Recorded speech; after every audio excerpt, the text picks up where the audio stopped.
করা হয় তো। আর বিয়েতে ডিজে ছাড়া মানে বিয়ে সম্পূর্ণ হয় না। সমাজ এমন গড়ে উঠেছে না হয় না? সেই বুখারী 5090 নম্বর হাদিস, আল্লাহ নবী বলেছেন কিয়ামত ততক্ষণ হবে না যতক্ষণ আমার উম্মতের মধ্যে গান বাদ্যযন্ত্রকে হালাল মনে না করে নেয়। আরে বিয়ে ইবাদতের মধ্যে ডিজে ঢুকে কিভাবে? আর ওই হুজুর ডিজে বাজছে ও বিয়ে করতে যায় কোন লজ্জাতে? আছে না কথা বলে? আছে আছে। একবার যদি হুজুর মসজিদে ঘোষণা করে দেয়, শুনুন, যে বাড়িতে ডিজে বাজবে, যে বিয়েতে ডিজে বাজবে, ওই বিয়েতে আমি হুজুর বিয়ে পড়াতে যাব না, তোমরা যেমন ইচ্ছা তেমন বিয়ে পড়িয়ে নিও। আল্লাহ নবী বলেছেন কিয়ামত ততক্ষণ সংগঠিত হবে না আমার উম্মতের মধ্যে যতক্ষণ না গান আর বাদ্যযন্ত্রকে জায়েজ মনে না করে নিচ্ছে। আল্লাহ নবী এই কথা বলেছেন।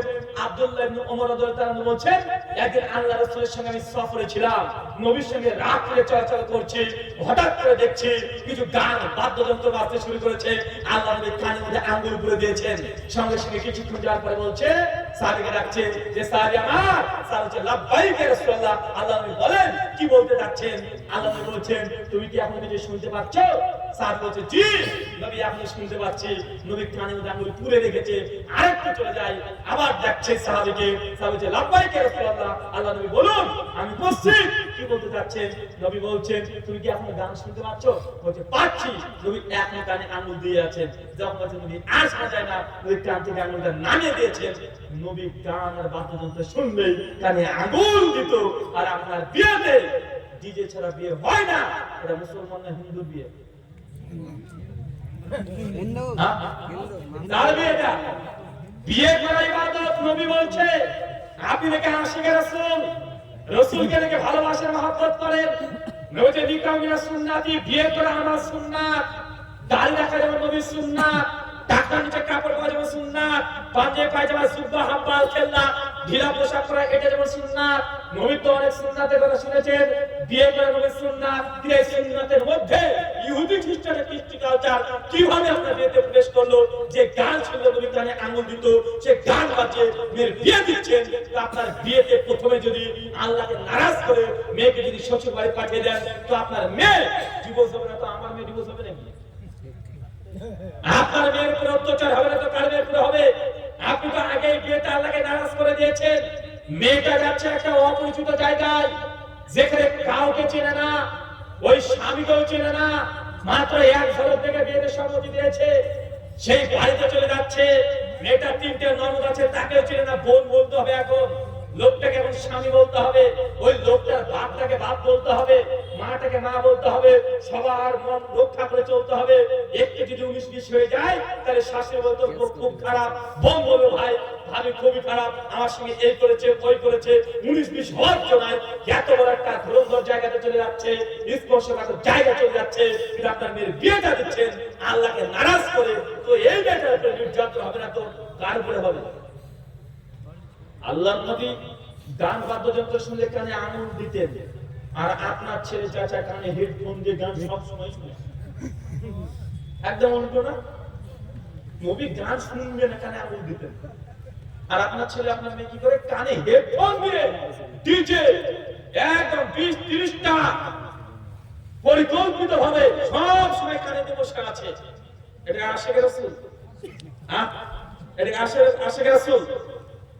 এই কথা বলার লোক নেই সমাজে। আরো আবার বিয়ে ছেলে করবেই না, একটা আরাম 5 লাগবে,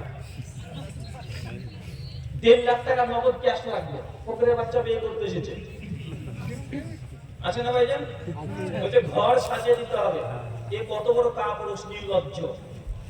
মানে নিজের বউটাকে নিয়ে বিছানায় শুয়ে থাকবে, ওটাও কি না হিম্মত নাই। আর ও বিয়ে করতে চেষ্টা করছে, বিয়ে করার জন্য লাফাচ্ছে। বেটা তোমার জন্য তো বিয়ে করতে আল্লাহ নবী বলেনি, বলছে যে সামর্থ্য আছে সে বিয়ে করবে, যে সামর্থ্য না থাকে আর সব সে রোজা করবে। তুই রোজা কর, তুই বিয়ে করছিস কেন? তোমার জন্য সিয়াম বলে যার সামর্থ্য আছে স্ত্রী ভালো পোষণ দিতে পারবে, খাট কেনার টাকা নেই, শ্বশুরবাড়ির টাকা, মানে খাটে তোমাকে বউকে শোয়াতে হবে। তোমার বউটা একটা আয়নাতে মুখ দেখবে, তোমার টাকার না, ওর বাপের বাড়ির। তোমাকে বিয়ে করতে কে বলেছে? বলছে হুজুর যাই হোক যাই বলেন তাই বলেন, আমি কিন্তু যৌতুক নিইনি। ডাইরেক্ট শ্বশুরকে বলে দিয়েছিলাম যে কিছু লাগবে না, কিছু লাগবে না। কিন্তু শ্বশুর আমাকে দিয়েছে একটা পার্সেল, একটা আরাম 15 দিয়েছে আর থার্ড পার্টি দিয়েছে। তো এটা কি নিয়ে যাবে? এখন আমি বলি ভাইজান, তোর শ্বশুর পাশের বাড়ির লোকটা, তোর শ্বশুর বাড়ির পাশের বাড়ির লোকটা ওর বাড়ির টিন ফুটো হয়ে গেছে, একটা টিন লাগিয়ে দেয় না, একটা টিন লাগিয়ে দিচ্ছে না। ভাই ভাই একটু চুপ করে যা।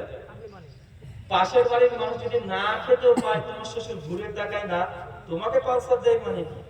তো আমাকে তো দিচ্ছে না তোমার শ্বশুর। হুজুর আপনি একটা পার্সাল দেন। হুজুর আরেকটা হুজুর যে বলেছে যে হাদিয়া দেওয়ার সুন্নাত না, হাদিয়া কেউ যে দিলে এটাকে ঘুরিয়ে দিতে হয় না, নিতে হয়। তো আমার শ্বশুরকে হাদিয়া হিসেবে দিয়েছে।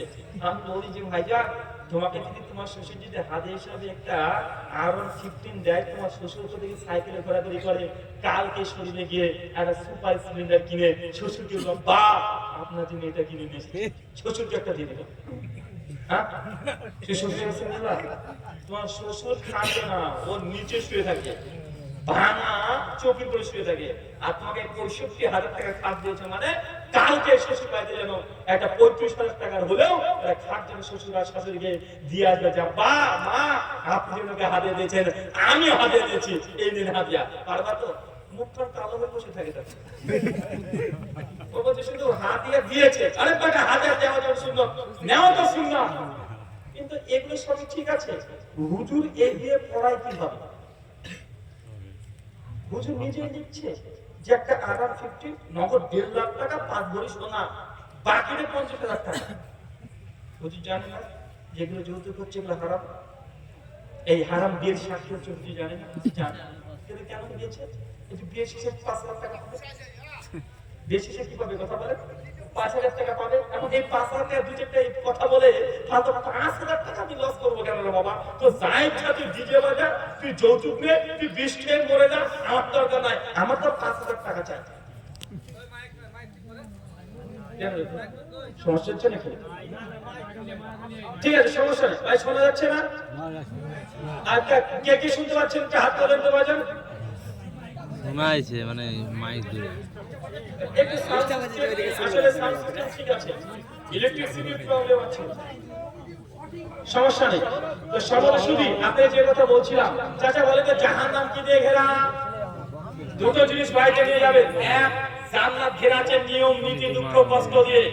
আপনি যদি আল্লাহর নিয়ম নীতি মেনে চলেন, আল্লাহর ইচ্ছায় চলেন, বিনিময়ে জান্নাত। আর নিজের ইচ্ছা যে কি ঘেরা আছে জাহান্নাম। তাই বিয়েতে ডিজে বাজানো আগে দুর্বল গতিতে বন্ধ করতে হবে।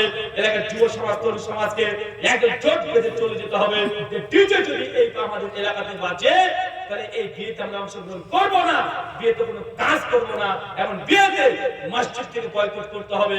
কারণ এখানে আল্লাহকে নারাজ করা হয়, নবীকে অপমান করা হয়। নবী বলেছে গান বাদ্যযন্ত্র শোনা যাবে না, তুই নবীকে টেক্কা দে, গান বাদ্যযন্ত্র বাজালে নবীকে অপমান করা হয়।